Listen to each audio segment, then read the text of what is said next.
Bah déjà, Nasser, il a fait un super boulot, c'est vrai, parce qu'on a des scouts partout. Je pense que la fédération, aujourd'hui, est une fédération qui travaille très bien. On a des scouts dans chaque pays qui connaissent pratiquement tous les joueurs d'origine marocaine. On est en contact permanent avec eux dès leur plus jeune âge. Mais comme je l'ai dit, on n'est pas là non plus pour piquer des produits. On est là pour les accompagner à faire leur choix. Donc nous, on est là. On veut des gens qui soient sûrs de vouloir mouiller le maillot pour le Maroc et qui soient sûrs de leur choix, et pas par défaut. Et je l'ai déjà dit moi lors de mes conférences, je vais le répéter ce soir, c'est qu'il n'y aura pas d'ambiguïté. C'est où tu viens pour le Maroc parce que tu as choisi le Maroc, mais tu ne feras pas de chantage à dire, voilà, il y a la France, il y a la Belgique, il y a l'Italie.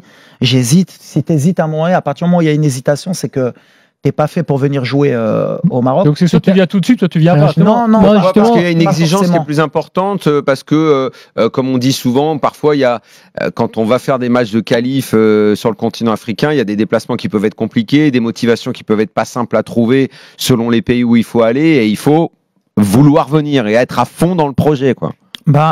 Je dis toujours quoi. Moi, je pense que c'est partout qu'il faut être comme ça, mais bon. C'est ce que je dis. Si tu vas jouer au Malawi, que tu as fait 12 ou 13 heures d'avion et que tu joues, qui fait 40 degrés avec un terrain qui est moins bon, je pense que dans les 10 dernières minutes, si t'as pas le cœur pour le Maroc, tu peux lâcher.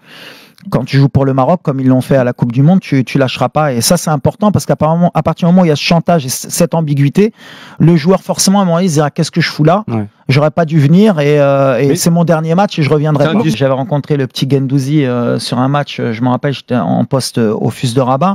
Il était venu avec les U20 français à l'époque au complexe Mohamed VI, jouer contre les U20 marocains. Et donc, de par son nom, j'ai été marocain et il m'a dit d'origine, j'ai dit, tu veux pas jouer pour le Maroc? Mais non, moi, c'est la France. Et il est resté, bravo à lui, sûr, voilà. C'est clair. Il a fait son choix. Je suis heureux pour lui et il a eu raison. Mais au moins lui, il joue pas sur l'ambiguïté. Je peux venir, pas venir. Et comme par hasard, hein, les joueurs qui ont fait leur choix très tôt et qui ont pris la décision très jeune, comme Hakimi, comme Mazraoui, comme Ziyech, comme Boussoufa avant, Benacer. Salut la team, j'espère que vous allez bien. On vient d'écouter là Walid, le sélectionneur du Maroc. On a tous été contents, on a tous suivi le parcours du Maroc lors de la dernière Coupe du Monde. Ils ont été battus en demi-finale par la France. On ne va pas revenir sur ça. Mais aujourd'hui, tous les pays africains devraient adopter cette politique du Maroc. Dans les rangs de cette équipe du Maroc, il y avait beaucoup de binationaux. Mais la question qu'on va se poser, c'est quelle était la motivation de ces binationaux? C'est donc sur la base de cette motivation qu'on doit désormais faire appel aux binationaux dans nos sélections. Aujourd'hui, on se rend compte que les pays africains se comportent un peu comme la poubelle de l'Occident. C'est-à-dire que lorsque un joueur n'est pas sélectionné, par exemple, par la France, par l'Angleterre, par l'Espagne ou encore par la Belgique, c'est où ce joueur se tourne vers son pays d'origine. On ne doit plus accepter ce genre de comportement. Les joueurs doivent venir jouer pour leur pays d'origine, par amour pour leur pays, pas parce que c'est un second choix. On ne doit pas tolérer ça, on ne doit plus accepter ça. Parce que le pire, c'est que quand ils viennent dans ces conditions-là, ils n'apportent généralement presque rien à l'équipe nationale. Parce qu'ils se disent qu'ils sont au-dessus des autres, qu'ils auraient pu être sélectionnés par les pays occidentaux. Mais non, on ne doit plus tolérer ça. Dès le jeune âge, comme il a dit, il y a les scouts déjà, dès le jeune âge, dès que tu exploses, c'est sûr on ne vient pas voler les talents que l'Europe a formés, mais on vient orienter les joueurs, on vient proposer un projet aux joueurs. Si dès le bas âge, c'est-à-dire 20 ans, 21 ans, le joueur est d'accord, le projet arrange le joueur, il accepte de jouer pour la sélection, pour son pays d'origine. Mais au cas contraire, à 20 ans, 21 ans, si le joueur dit « je vais réfléchir », très généralement, le « je vais réfléchir », c'est parce qu'il espère que le pays où il est né ou le pays où il a grandi va l'appeler. Mais quand on a les joueurs qui sont dans cette situation-là, c'est mieux de fermer la porte et on ne revient plus sur ça. Parce qu'on ne doit pas venir jouer pour son pays d'origine en tant que second choix. C'est par amour, c'est par le cœur. On doit être fier de porter les couleurs de son pays d'origine. Aujourd'hui, pour des sélections africaines, si nous voulons les binationaux, aujourd'hui, si on veut les binationaux qui doivent jouer pour leur pays d'origine, il faut des binationaux sûrs, convaincus qu'ils veulent vraiment faire partie du projet. Il faut des binationaux qui sont capables de se surpasser. Des binationaux qui sont surmotivés. Parce qu'il faut dire aujourd'hui, les conditions en Afrique, ce n'est pas la même chose qu'en Europe.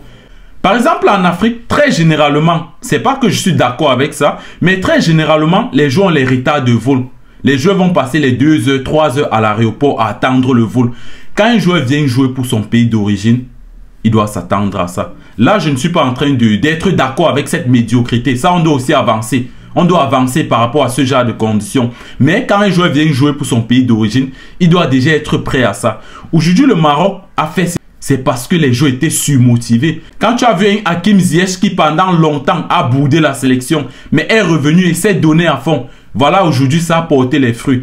On ne doit pas juste être fier de rappeler, être fier de courir derrière les binationaux. Je vais prendre un cas. Il y a un joueur qu'on appelle Hugo Ekitike, qui a été appelé pour rejoindre l'équipe nationale du Cameroun. Mais il a refusé. Il était à Reims, c'était le patron de Reims, meilleur buteur. Il a signé à Paris. Mais à Paris, même, il n'a pas le temps de jeu. Hugo Ekitike devait être à la Coupe du Monde avec le Cameroun. Mais il a refusé. Il a refusé parce qu'il vise la France. Ce genre de joueur, même s'il est encore jeune, à mon avis, on doit fermer la porte. Parce que ça, c'est une forme de chantage.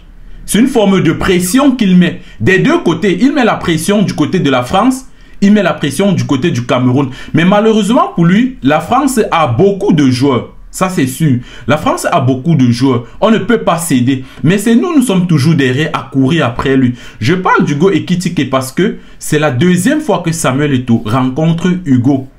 Mais jusqu'à présent, on n'a pas de réponse. Samuel Eto'o s'est déplacé la première fois l'année passée, juste avant la Coupe du Monde. Il a rencontré 2 joueurs, Hugo Ekitike et Christopher Ou. Ekitike a refusé, Christopher Ou a accepté. Il est venu à la Coupe du Monde et on a vu son top match contre le Brésil. Mais Hugo, Samuel Eto'o est toujours derrière lui. Moi, je ne suis pas d'accord avec ça. À un moment, on doit arrêter. On doit arrêter de courir après les joueurs. Parce que même s'il accepte aujourd'hui, ce n'est pas par amour. Disons-le. Si Hugo rejoint l'équipe nationale du Cameroun aujourd'hui, ce n'est pas par amour. Ça, c'est un côté. Le deuxième côté aussi, c'est comment est-ce qu'on gère ces binationaux? Pourquoi est-ce que ces binationaux viennent, après un certain nombre de temps, ils refusent de venir?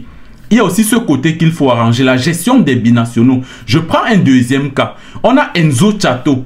Enzo Tchato qui a accepté jouer avec le Cameroun depuis ses 18 ans. Il pouvait jouer pour la France. Mais Enzo a dit non. Enzo a joué pour le Cameroun. Enzo est venu à la CAN U20. Jouant à Montpellier, il est venu à la CAN U20.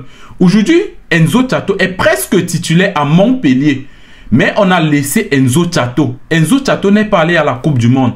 On a laissé Enzo Tchato pour aller avec un autre joueur qui n'a pas le temps de jeu, qui ne joue pas en club. Donc, il y a aussi cette gestion des binationaux pour qu'ils ne soient pas remontés, pour qu'ils ne soient pas fâchés, pour qu'ils ne soient pas frustrés. Ça, c'est un côté que les pays africains doivent aussi voir. Comment est-ce qu'on gère ces binationaux une fois qu'ils sont là? Voilà Enzo qui est en train de pousser. Son petit frère aussi rejoint l'équipe Réan Tchato, qui ne nous dit pas que son petit frère doit voir comment on a mal géré son grand frère et décider d'aller jouer pour la France. C'est vrai, il faut ramener les binationaux qui ont la volonté. Mais il faut aussi savoir comment gérer ces binationaux. C'est très important, la gestion des joueurs. Il faut travailler ça. Et là, il y a la CAN qui arrive. Avec la performance d'Enzo Tchato, j'espère que Rigobert Song est en train de voir et qu'il fait déjà partie de la liste de la... Parce qu'on ne peut pas avoir de telles performances. Jouer en club, première division en France. Montpellier, c'est pas n'importe quel club. Montpellier, on ne parvient pas à participer à une compétition avec le Cameroun. C'est pas possible. J'espère que le manager Rigobert Song voit ce cas-là. C'est pas possible en fait. Dans la famille, on va s'arrêter là. On se prend à la prochaine vidéo. Ciao!